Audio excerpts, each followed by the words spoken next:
This weekend, there is uncertainty about Twitter's future under its new owner, Elon Musk. For more, we are joined by tech journalist Kara Swisher, host of On with Kara Swisher, and from London, Scott Galloway, who is her co-host on the podcast Pivot and also a professor at NYU. It's good to have you both here.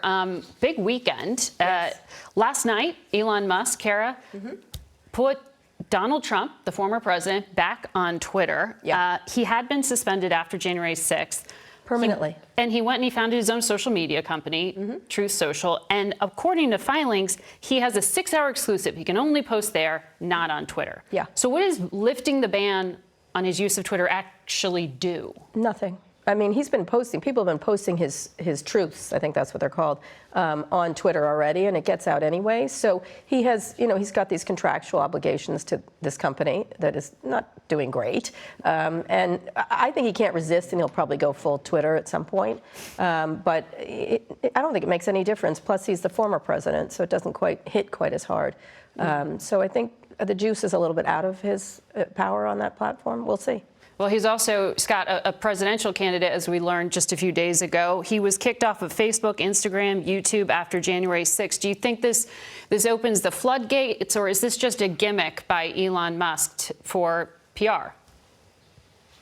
I think it's mostly the latter. I think if Elon's out of the news for more than 48 hours, he'll decide to kick him off again.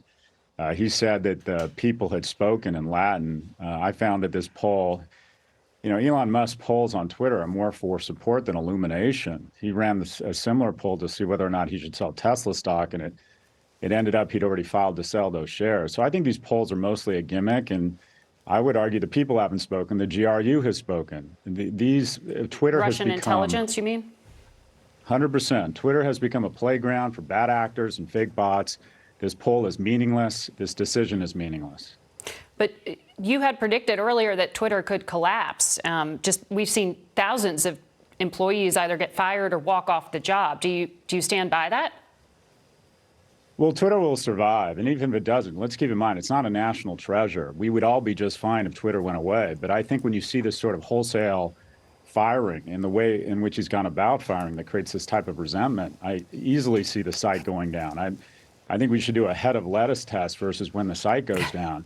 What we're not talking about is the knock-on effects at Tesla. When you buy a Tesla, you're buying a pair of Air Jordans. You're associating directly with an individual, and no individual, maybe with the exception of Trump or Putin, has eroded more of their goodwill and brand equity than Elon Musk. And then you go to SpaceX, where everyone who works for the government, and this is a government contractor, has a responsibility determination form they have to fill out. And I think he's antagonized enough officials that we're going to start seeing more scrutiny on SpaceX contracts. Yeah. Well, I mean, there was already talk for national security purposes to review that because of foreign ownership. Kara, for users at home, what does this actually mean? Like, what should we do to protect ourselves? Is there anything to protect ourselves against? Collapsing. Twitter used to go down all the time with the fail whale. It was very common. And you're going to see more of that. I'm already seeing issues on the platform because of fewer people. And that's like you can't download your archive very easily. If you sign off and you have two-factor authentication, good luck getting on and stuff like that. You're going to see around the edges. There may be, the problem is if he starts pushing out big changes, you're going to see problems. If he starts doing lots of things, you're going to see problems. If one coder makes a mistake, you could see problems. And that's what it is. What everyone's going to do, Margaret, I know it's hard for us media people and politicians to understand, but it's not very big anywhere else. It's a very small service compared to the Facebooks, the Instagrams, and the TikToks of the world. And so I think it's not going to matter to most people. It's going to matter to the chattering class who enjoys dunking on each other throughout the day, essentially. Well, I mean, it has become, in some ways, a newswire almost for government announcements, things like that. Yeah.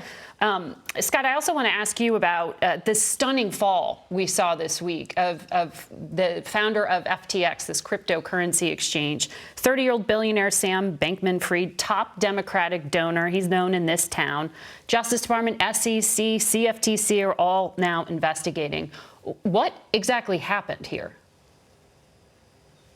Well, on a very broad level, we don't, as a species, we can't help but to worship people. And in the U.S., we've decided to worship tech billionaires.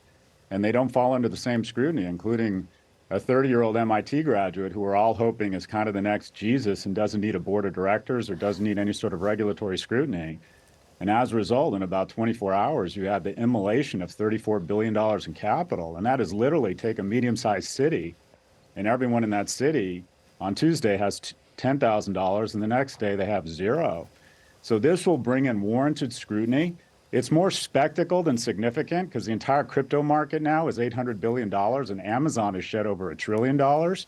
And when the whole FTX debacle was unwinding, the markets were actually up. So it makes for interesting news. And unlike the great financial recession where we saw huge damage to the economy and no one go to jail, I think this is going to be the opposite. I don't think it's going to have a very big impact on the economy, but I think you're going to see some perp walks here. Some arrests. I mean, the Treasury Secretary was asked by our Nancy Cordes about this, and she said the absence of appropriate supervision and regulation of digital assets contributed to the collapse. I mean, that's saying essentially we were asleep at the wheel as the U.S. government. This is early, and they haven't done much regulation on the regular internet, and that's 20 years hence, essentially. And so they were just starting to come up with ideas between the SEC and the CTFC of how to regulate all this stuff. And Bankman-Fried was part of it. He was consulted quite a bit, and a lot of people were. And he was calling for regulation, if you recall, which was somewhat ironic. But they hadn't figured out how to deal with this very new and sort of explosive new financial instrument. And I think that's more the problem, is Washington moves at a glacial pace around these things. They were moving faster than they have in other areas, but they certainly hadn't figured it out. But ultimately, this is going to be, some sort of fraud case or something like that. And I agree with Scott. Someone's going to jail. Scott, there are also layoffs, not just at Twitter, but we saw some at Facebook. We saw job cuts at Amazon. You've called this a Patagonia vest recession. What does that mean exactly? Well, most recessions are either labeled white or blue collar, meaning that they typically impact one cohort more than the other, either executives, white collar, or blue collar, sort of the working class. This is the Patagonia vest recession, and that is we're going to see more people laid off in the growthy part of our economy that has sort of been the gift that keeps on giving for 13 years. But again, Margaret, I think this is more noise than news, because 99.99% of the people on the planet would pray to be a recently laid off person from Meta or Google. If you've been recently laid off from one of these firms, it means that you probably went to an elite school, you live in a city where the growth prospects or the economy is growing like crazy, and your biggest problem is not going to be what to do, but what not to do. So what if you're an H-1B visa recipient and you get sent back home suddenly? Fair point. I mean, you saw that picture. That's a fair point. You saw that picture from Twitter. I mean, Elon put another performative photo up of them doing coding. I'm not sure what they were doing, but there were people there that were clearly from other countries, and so they are stuck there. They can't leave, and I think that's one of the issues you're going to have for all these people is where do they go? A lot of companies are taking care of it. I think Facebook was one of them, or Meta was doing that. So they'll try to figure that out, but Scott's 100% right. These are people who have lots of options, and there will be more jobs for them comparatively. And I will note that Scott does himself have a Patagonia vest, and he's doing just fine. So. Never. Yes, you do. Never. I've seen it. All right. Next time, you got to wear it, Scott. Thank you. Good to see you. Scott's joining us there from London. And Kara, Thank you. Good to have you here.